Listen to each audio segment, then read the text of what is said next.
Let's talk about pensions. They're not as common as they used to be 40, 50 years ago. They're not? Not as common as they used to be. They're still around. What do people do? They have other retirement needs, 401ks, I thought that was like. IRAs. Well, pension's a different thing. And specifically, it is the following. It is a deferred compensation plan. Deferred compensation plan.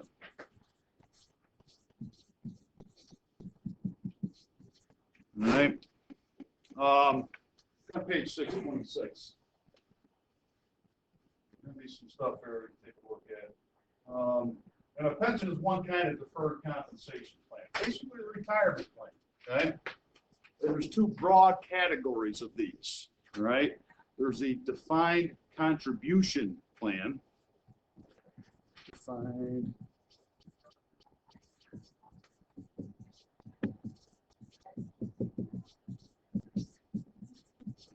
All right, so that's like your 401k or 403b that you hear a lot about, right? 401k, 403b. Okay. Oh, welcome, gentlemen. So with these, the employees contribute, employers match. We're going to look at some of these before, right? So employees contribute a defined amount, right? Some percentage of their salary, like we talked about before. And employers often match that contribution.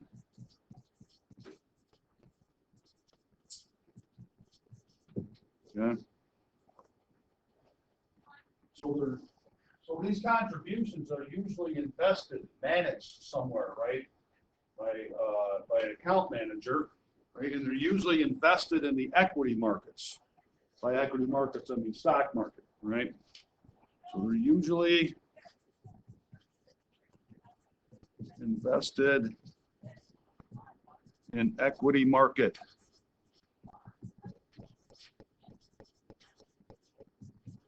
It's another way to say the stock market. And they do that so that it could potentially grow.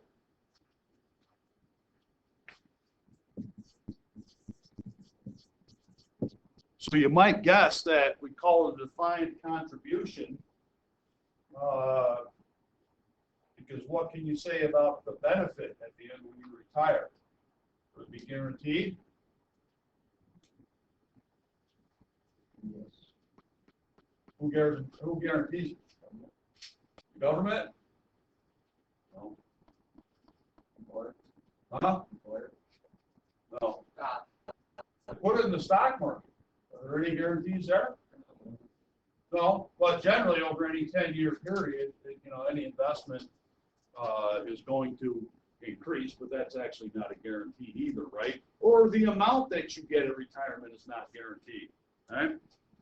So there's no guaranteed benefit amount. The contribution is guaranteed by you, right? Certain amount. So there's no guaranteed benefit.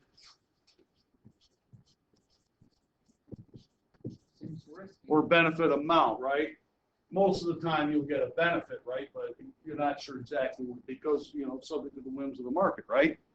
No guaranteed benefit. Well, I will say though, the employer contribution, right, helps with that some, right? At least double your money that you put in, very least, right?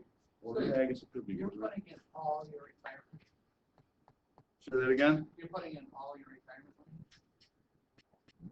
This is for like a 401k or 403b, like we studied in the last section, right? Where employer matches up to 5% of your annual salary, that kind of thing, right? And it generally gets invested and managed.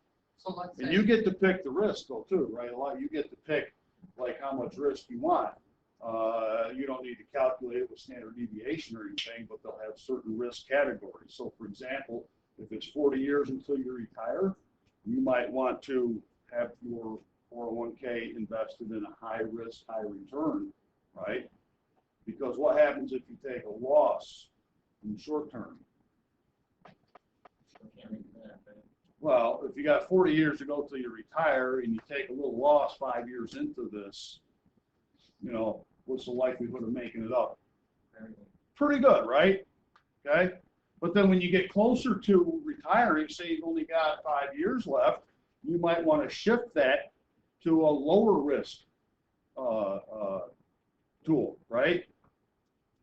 Lower risk, less return, but lower risk that you're going to take a lot because you want to retire, right? You don't want to be taking one of those things where the market suddenly, you know, the week before you retire, suddenly tanks and all of yours goes with it, right? So they can put it into like a safer, lower return but lower risk kind of category. Okay, so it is subject to market risks.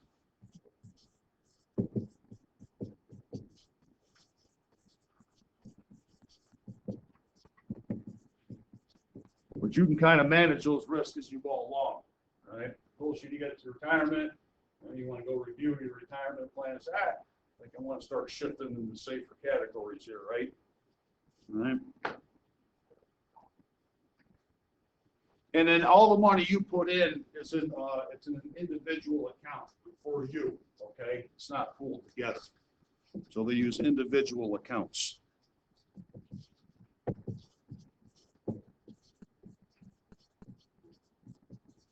All right. Well, that would be a defined contribution, right? The benefit or any amount of benefit is not guaranteed. Right? I don't mean to imply that you may or may not get a retirement. Most of the time you will, right? But the amount of it is not guaranteed. Unlike, so it was defined contribution, unlike a defined benefit plan. You see the difference here in just the name of it?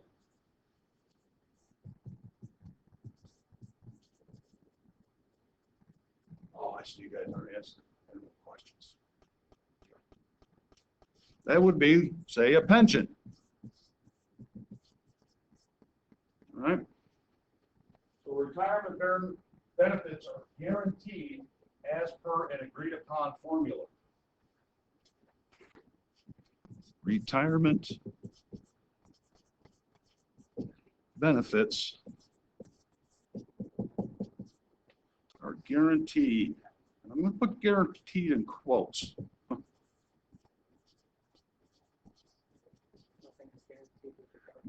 Yeah, I'm pretty close, right? But guaranteed as per an agreed upon formula, right? Put that in there.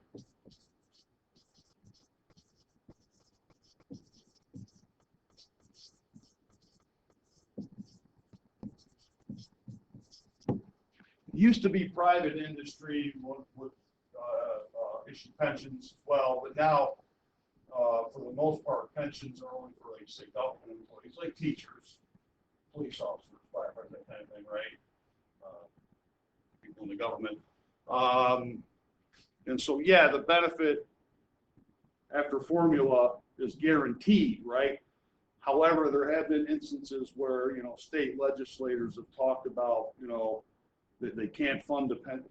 So it's what it does is it relies on a state having to fund this pension fund, this pool, that everyone's pooled together, right, and be able to have enough to pay everyone that retires. And states have gotten themselves in trouble here and there and have actively talked about legislatively reworking the pensions that were guaranteed, you know, before with the formula. Not necessarily taking them away, right, but reducing or making people work longer or whatever, kind of thing. So, and these are going to be also tax deferred. Remember what that means?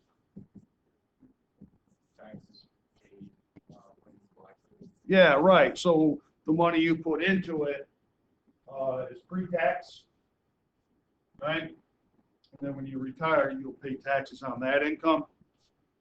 Okay. Accounts are pooled, like everyone, say, the New York State teachers retirement system is teachers around the state are all pooled into one fund that probably doesn't have enough money in it, you know, so New York has to borrow whatever they do, right? Because they can't manage money, right? So the accounts are pooled.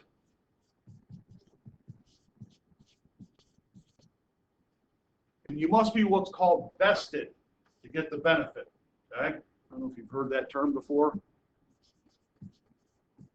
Must be vested.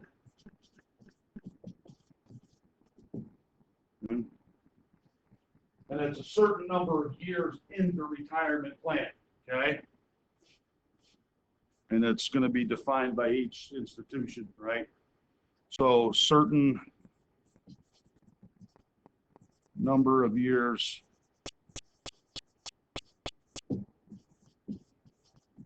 working in the plan. And I think for ours, I think it's 10 years you have to be in. Maybe less, I don't remember. 5 times, I don't know. Before, maybe it's 5. I have to look it up.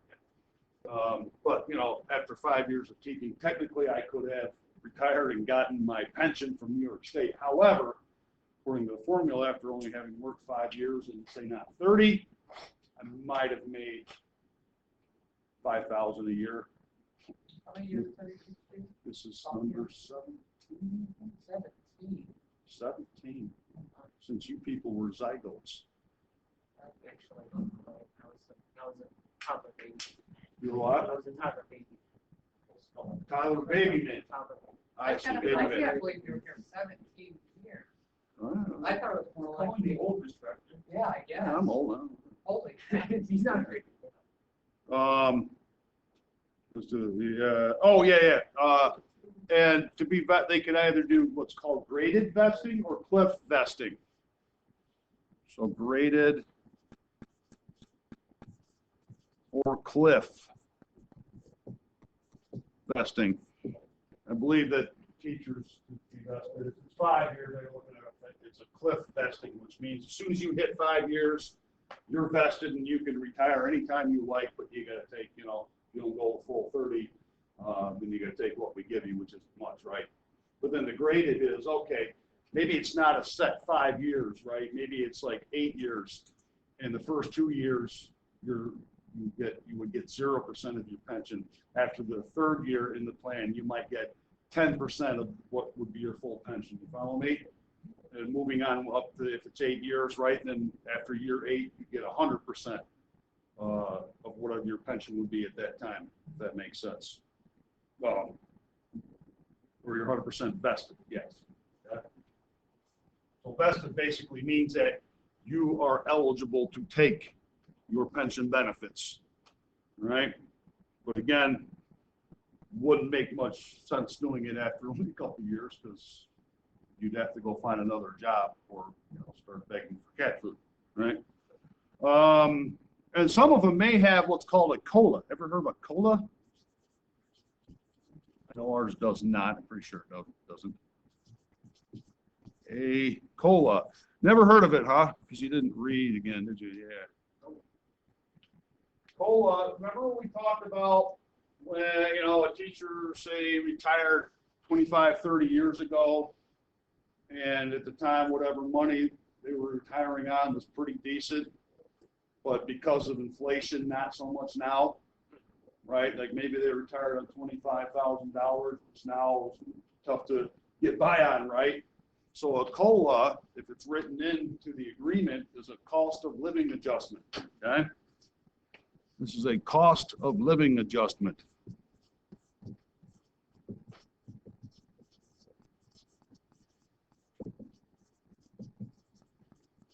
So after, like, let's just say the 10 years. Or it could be flat. Yeah. It could have a COLA or be flat. You could probably guess that that doesn't have cost of living adjustment. What's that, Paul? So like, let's say the school required 10 years. Mhm. What would you be doing after 10 years? Would it still be going for? Well, no, if I retired after 10 years, well, I got to remember 5 or 10, but let's say it was 10. If I decided to retire from teaching at 10 years and took my pension, I would just be getting money. That was So my, what's your money doing now? What's it going for? Nothing stuff? Probably all sorts of social programs in Albany at the moment. You know, it's definitely not going to probably repair bridges or potholes. It's going to who knows what's, you know, politicians, right? Okay. Yeah, it's there at Albany somewhere, and they got their grimy little grubby paws all over it. But when I retire, they better find a way to pay me, because that's, you know, built into the law in New York State, right? Unless they overturn it by legislative action. And by the way, the COLA, you remember we talked about inflation, what index it's based on? Nope. Those are some letters, though. CPI? Remember that? No? Consumer Price Index, which is the measure of inflation? I think we did. I must have. I don't think I let that go. But that's a number that comes out, you know, every month, every quarter, right? But generally it's usually about 3% a year. You can count on average. Although recently now it's starting to climb. I don't know what the number is, but we're heading for some pretty steep inflation. Yeah, railroad, right. Okay. You burn some money and like that, it's pretty good. Oh, yeah, in fact, back in the 70s and 80s, that's what the government did to farmers, right? Farmers were having a hard time finding a market for all their oranges and apples and stuff, and the government would buy up tractor trailer loads of it from farmers, dump it in a giant pit and burn it, or let it rot, right? And effectively taking it off the market, so that way what was still left on the market was worth more. Yeah. That's one way to do it. Yeah. Did it Yeah. work or no? No, Okay. not really. It didn't have, in the short term, maybe a little bit, right? But after, you know, everything, remember, reaches an equilibrium, right? Government people don't know words like that. Equilibrium, and they don't know about dynamic scoring. Yeah, anyway. So I don't know how many examples we're going to get through. Let's see what we get through here. So let's go to example 1 here in the book. Kelly, you want to read example 1 for us? Kind of a simple one, I think. Oh, real quick first, before we do that, in the middle of page 627, take a look at those different types of formulas. We're going to look at those. Sorry, Kelly. Flat benefit formula for a pension, career average formula where they average like your highest earning years together, like I think that for teachers they take your top 3 highest earning years and average that out for your pension calculation. And then there's a final average formula. They take your final 3 years. And the distinction is, presumably, your last 3 years, you would probably likely be making more money than you did any of the other years, but not necessarily. Yeah, so. Isn't that the same thing as for like Social Security, where they take like 15? Yeah, but they use, right, it's not quite the same.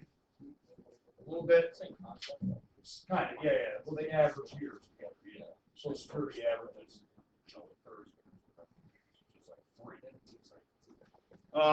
Your 3 highest or your 3 final, which could be your 3 highest, right? Unless suddenly, well, like maybe your final year, you're only working part-time, you know, and you're not making, right, full, so that would kind of screw you a little bit. All right, Haley, sorry, example 1, what we got going on there? For 20 years. The employer offers a pension benefit package with a flat benefit formula using a flat amount of $40 for each year of service to calculate his monthly pension. How much will the worker's monthly pension benefit be? Okay, so there's no COLA, no cost of living adjustment or anything, and this is pretty simple, right?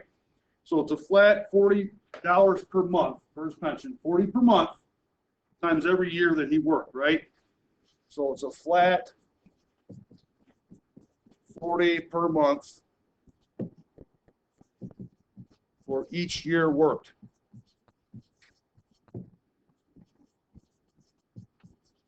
And And there's no percentage multiplier or anything like that, like you'll see in some of the other ones. And that's pretty simple. How many years do you work? So 40 times 20 is $800 per month. Right, not per year, that's per month. Not a lot, it's not a lot. To you, probably, right? You know, mom's still buying everything. Mom bought the sweatshirt, pants I'm seeing over there, yeah. And the sneakers. No? No? Big boy.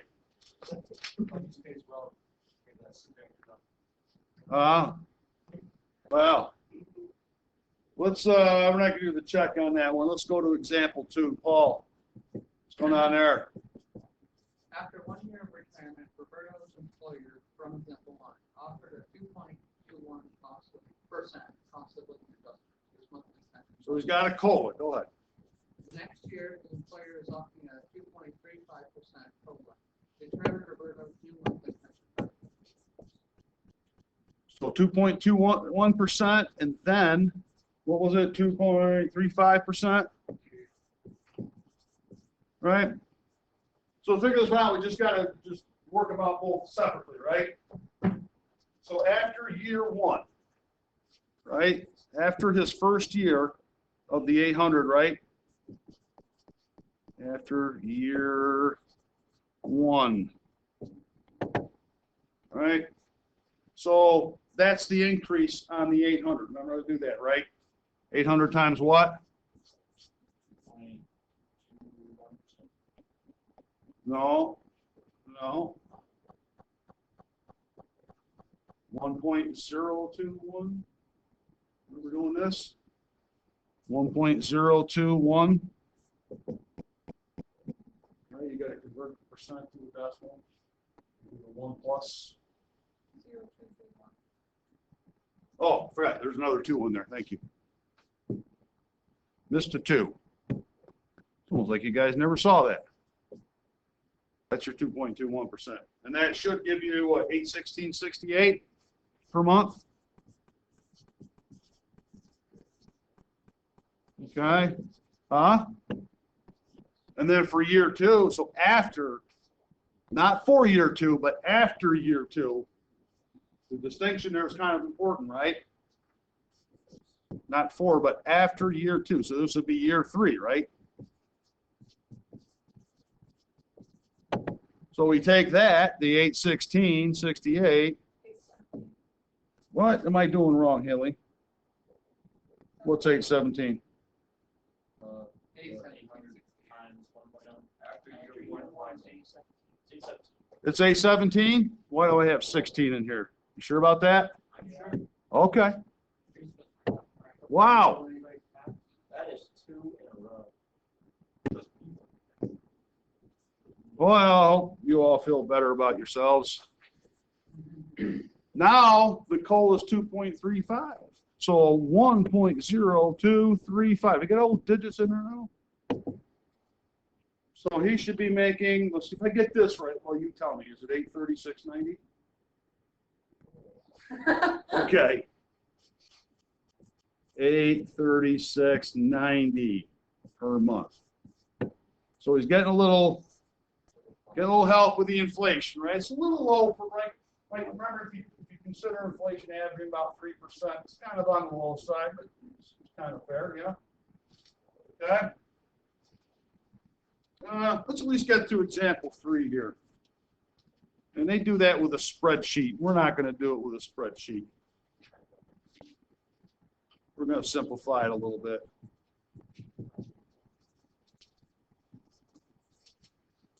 Jackson, read. Alex's employer offers an annual pension benefit calculated by multiplying 1.5% of his career average salary times the number of years employed. Alex has kept a list of his annual salaries in a spreadsheet that's shown as way. Add Excel to the spreadsheet to calculate Alex's annual pension benefit. Okay, well, so the cells you would add would be the average of all of those salaries, right? So this is career average, so it's all the years. So it's a little bit like Social Security sort of, right? We're just gonna use the number they have there. So we're just gonna say his average salary, his average salary is, it says in the book there, 70,986.68, right? Yeah, 986. Okay, so let's get the pension formula straight here. So the pension formula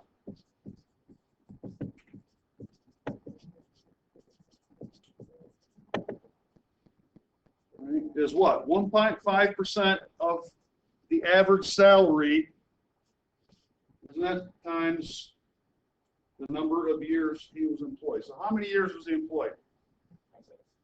Okay.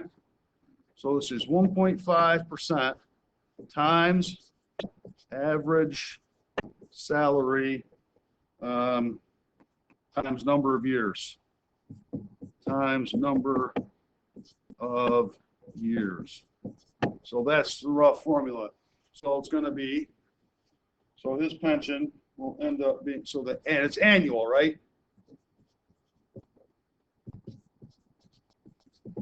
It's going to be 0.015 times that 70,986.68. How many years was it? 25. Times 25 years. So you see, like in that formula, where if he had bowed out after 5 years, he wouldn't be making out so well, right? Even if he was vested and eligible. And so that should come to 26,620.01. 26,620.01 per year, which is not a lot. And, you know, hopefully he's got something else in the works, right, to help, you know, supplement that. Social Security can help supplement it, kind of thing, right? So that's a simple pension formula.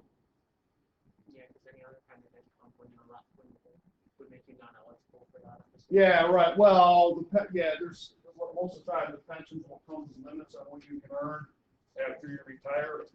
So teachers might see people going back to work only certain part-time and not full-time.